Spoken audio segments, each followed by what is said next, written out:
जा रहे हैं। इस कविता में बच्चों से बचपन छीन लिए जाने की पीड़ा व्यक्त हुई है।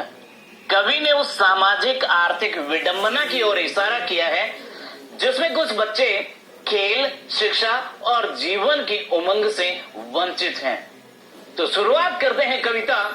बच्चे काम पर जा रहे हैं। कोहरे से ढकी सड़क पर बच्चे काम पर जा रहे हैं। सुबह सुबह बच्चे काम पर जा रहे हैं। हमारे समय की सबसे भयानक पंक्ति है यह। भयानक है इसे विवरण की तरह लिखा जाना चाहिए इसे सवाल की तरह है। काम पर क्यों जा रहे हैं बच्चे? कवि यह देखता है कि सुबह सवेरे कोहरे से ढकी सड़क पर जो बच्चे जा रहे हैं वे स्कूल को नहीं अपने काम पर मजदूरी करने जा रहे हैं। ये बात उसे बहुत अखरती है। कवि को यह बात बहुत अखरती है। उनका कहना है कि बच्चे काम पर जा रहे हैं। उसे हमारे युग की सबसे भयानक कथन की पंक्ति प्रतीत होती है, यानी उसे हमारे समय की भयानक पंक्ति कहा जाना चाहिए। यह मात्र विवरण नहीं कि बच्चे काम पर जा रहे हैं, इसे तो प्रश्न की तरह लिखा जाना चाहिए कि बच्चे काम पर क्यों जा रहे हैं। उन्हें तो स्कूल जाना चाहिए था, खेलने कूदने जाना चाहिए था। आखिर ये कैसा समाज है कि बच्चों को मजदूरी करनी पड़ती है?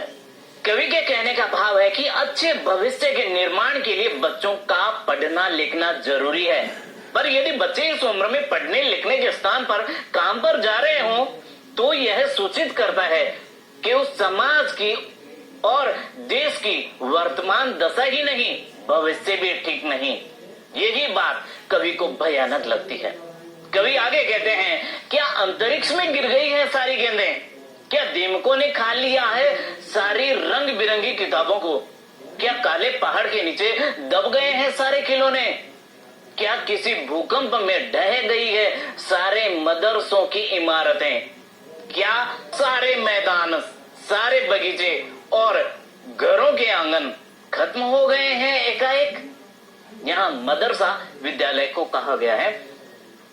कवि का कहना है, कवि ये पूछते हैं कि सुबह सवेरे घने कोहरे से ढकी सड़कों पर बच्चों को काम पर जाते देखकर कवि के मन पर चोट पहुंचती है, उन्हें तकलीफ होती है।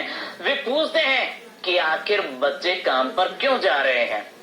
वे आगे पूछते हैं कि क्या बच्चों के खेलने के लिए गेंदें नहीं रही? क्या उनकी सारी गेंदें अंतरिक्ष में चली गई हैं? उनके लिए पढ़ने की रंग बिरंगी पुस्तकों को क्या दीमकें चाट कर गई है? क्या दीमक खा गई है? उनके खिलौने किसी काले पहाड़ के नीचे दब गए हैं क्या? और क्या सारे स्कूलों की इमारतें किसी भूकंप में ढह गई हैं? उनके खेलने के लिए मैदान, बगीचे या आंगन क्या अचानक समाप्त हो गए? ऐसा क्या हो गया कि उन्हें खेलने कूदने, पढ़ने लिखने के बजाय काम पर जाना पड़ रहा है? कवि आगे लिखते हैं, तो फिर बचा ही क्या है इस दुनिया में? कितना भयानक होता अगर ऐसा होता। भयानक है, लेकिन इससे भी ज्यादा यह है कि है सारी चीजें हस्ब मामूल, पर दुनिया की हजारों सड़कों से गुजरते हुए बच्चे, बहुत छोटे छोटे बच्चे काम पर जा रहे हैं। यहाँ हमने देखा एक शब्द है हस्ब मामूल, यानी स्वाभाविक, जैसी होनी चाहिए वैसी ही।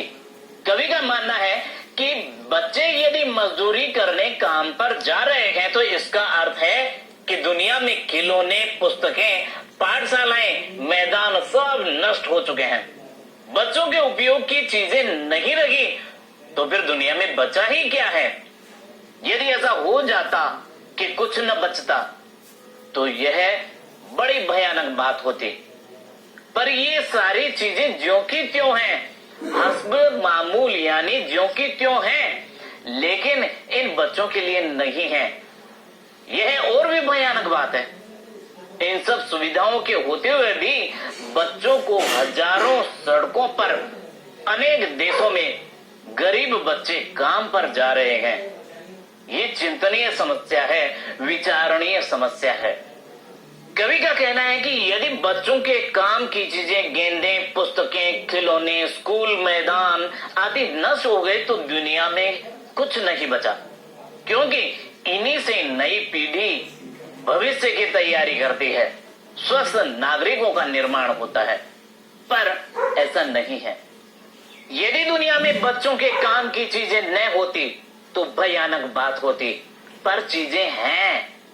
चीजों के होने से भयानकता इसलिए बढ़ जाती है कि दुनिया के असंख्य बच्चों के लिए ये चीजें उपलब्ध नहीं हैं।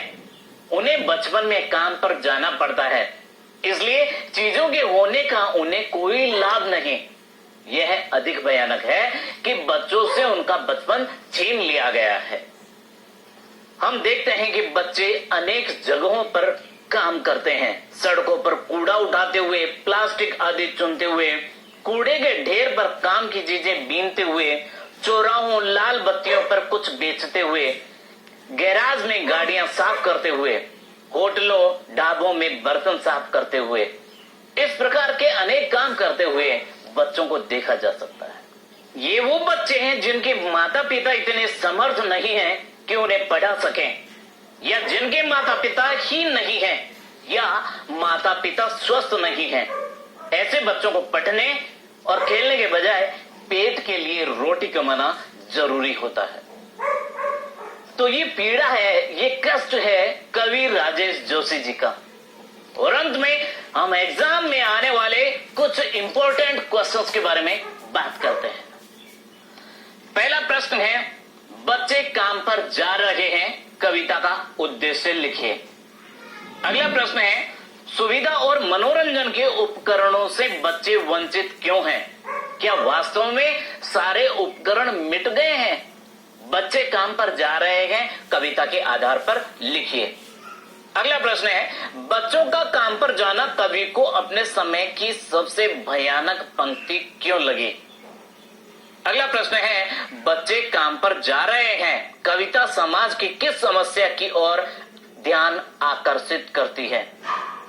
और अंतिम महत्वपूर्ण प्रश्न है, आज दिन प्रतिदिन काम पर जाते बच्चों को देखकर किसी को अटपटा क्यों नहीं लगता है?